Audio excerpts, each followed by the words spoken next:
Dwayne, first question that a lot of Scarlets fans will want to know: how is Ioan Lloyd? Oh, he's fine. He picked up a bit of a stinger in the game, and no, he's fine. He's trained fully today, so expecting him to be all good for Friday. God, that must be a huge sigh of relief. Yeah, look, I think obviously he came off injured, but it was always a case that we wanted to give Charlie to give some time as well.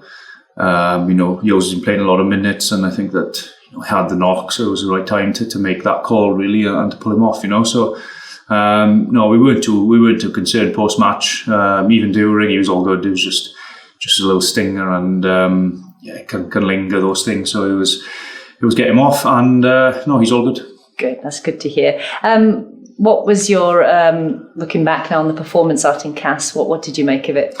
Yeah, look, I think from my perspective, I think there was an opportunity there to push them close.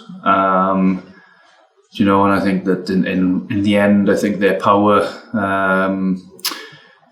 showed. If you look at their scores from driving mauls, and I think at scrum as well, they were very powerful in the second half. But look, the reality is that's the squad, the same squad that played against Lyon the week before in the top 14. So look, they were fairly strong. So it was a big test for, especially the O'Connor brothers in the second half, I think, both young props coming on. But we got to learn lessons from that. But we didn't have enough power, because when we did get behind them at times, we weren't good enough, because we coughed the ball up a few times, and we had inaccuracy at line out, which, we had to work so hard physically to stay in the game, and we did that for long periods. We managed to force error, force turnover or a penalty, etc. And set piece let us down as well. So, look, I think disappointed that we didn't push them closer to, because at 24-16, I think it was, with 10-15 to go, we were right in it. How much was discipline and disappointment? 2 silly yellow cards in that first half. Yeah, that hurts you. Obviously, 20 minutes without down to 14 men. Within that time, they scored all their points as well. I think that the Steph one's a bit of a reactive really, early,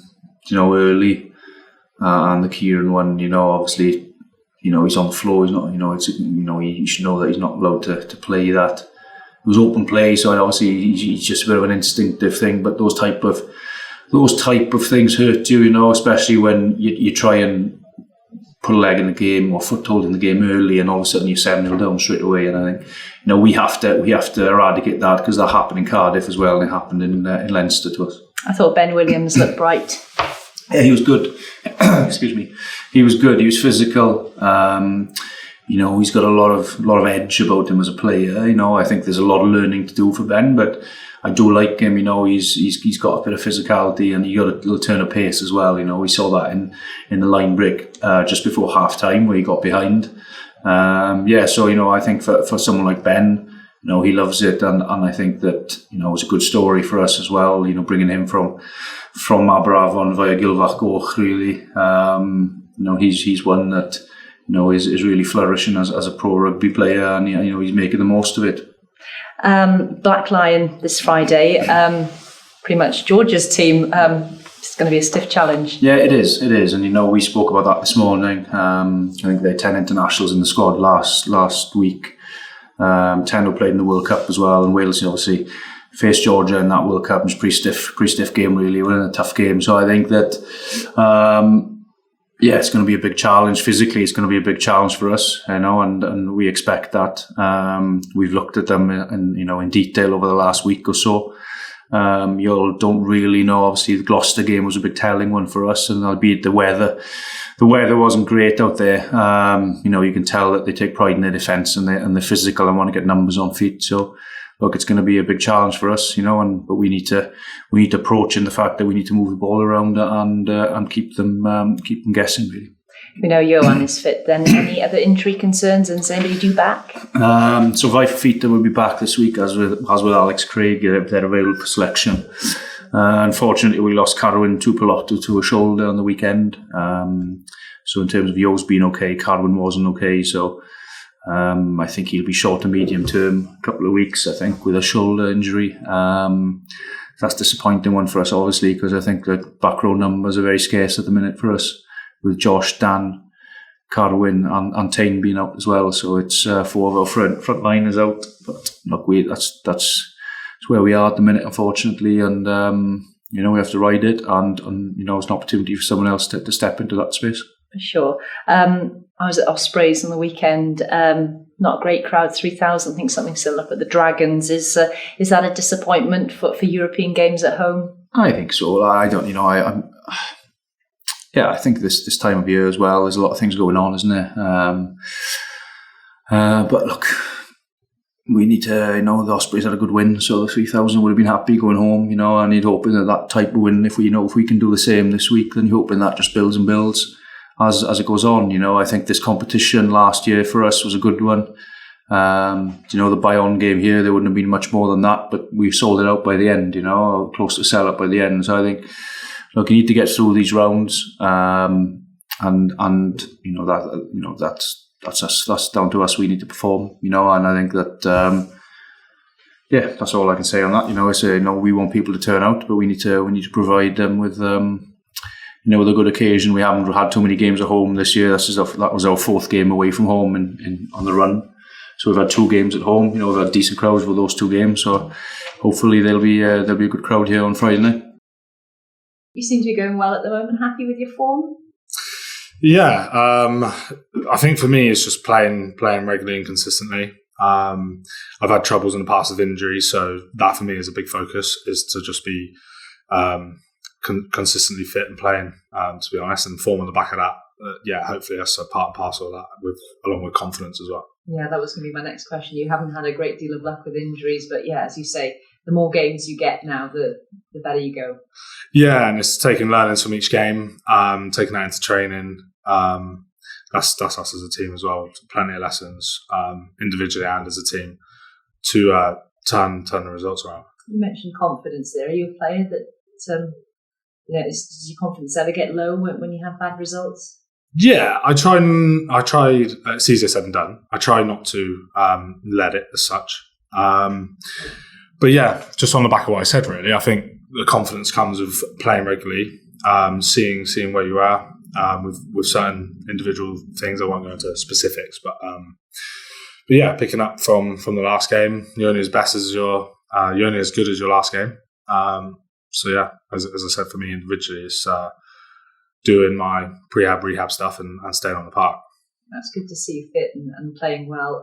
We spoke a couple of times out in the World Cup. It seems like an age ago now, but how do you reflect back on that experience? Yeah, it was a good experience. It was a massive honour to go and be selected. That was a massive goal of mine. I probably didn't play as much as I would like to, for whatever reasons, but to look back on that with like massive pride and honour, really. To be able to go and be picked is what I'm grateful for. And I would like to have played more, but everyone's fighting for positions, and the 23 were the 23, and they were going well. So it is what it is. Yeah. It's audition time now for the Six Nations. I mean, does it make you hungrier getting that chance in the World Cup to really stick your hand up now for the Six Nations? Yeah, I would say yeah. I want to be part of the Wales team. I want to pick up some more caps and continue to be playing. I'd be lying if I said that wasn't a goal, but again, it's very much in the here and now. Doing well in Europe and picking up more results in the league to kick on. So that's the biggest focus, is how our form and our results go. And if I play well on the back of that, hopefully, and so be it. And with the Six Nations and that break coming around the corner, hopefully involved. But that's a goal. It'll soon be here. I've spoken to Keane Williams, Mason Grady. It's some good centres hitting form at the moment. Do you ever keep an eye on them, or do you just focus purely on yourself? I don't really. No, I do. Stay in my own lane. To try and focus on myself and my work-ons, and like we said earlier, staying fit. To be honest, probably the only time I maybe do that is if we've got them the week after and previewing them. But that naturally happens. But yeah. How much do you enjoy playing in Europe? Out in Castres last weekend, what was your experience?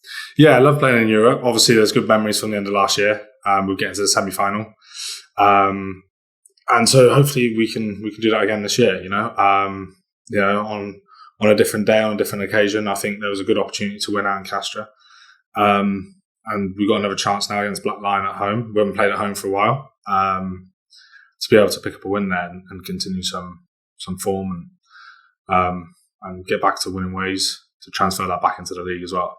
I have asked the other teams, how much weight do they give the Challenge Cup? Because obviously a test player that you would like to play in Champions Cup, but it's important, I guess, especially if you're not doing so well in the league. Yeah, it is Challenge Cup or Champions Cup. It's still Europe. The semi-final out here was a massive occasion against Glasgow. Saki was bouncing. It was class. It's a shame it ended the way it did, but yeah, it did feel like a massive occasion, Challenge Cup or Champions Cup. So we want to continue and do really well in this competition. And I think we've got a squad and to be able to do that. Got a big challenge coming down here on Friday, practically the Georgia international team coming down. Yeah, I know. Yeah. So we've had a little look at their team sheet. They got a lot, so cannot underestimate them. They'll be coming down here. They'll be hissing to prove a point as well. We're aware of that. We know that we've got to be on the money really, because set piece, physicality wise, they're going to be up for it. We know the challenge. We know what we've got to be aware of, and we're ready for it. It's a shorter week, so there's the danger of complacency. But it's one thing we're on about this week now. Is discipline and accuracy at the set piece something that you guys have talked about, worked on this week? Yes, accuracy is a big one. Turn over a lot of ball, especially when it's wet. It's harder. That's been a big focus on for us, is being accurate and holding on to the ball for a number of phases, just to put teams under more pressure. So to answer the question bluntly, yeah. Somebody who's usually in bed by 9 o'clock myself, I struggle with an 8 o'clock kickoff on a Friday night. How do you find it as a player? Yeah, Friday night games are good. Like, I know what you're saying about that, but yeah, Friday night games here at the Parc y Scarlets in Europe, it doesn't get much better than me.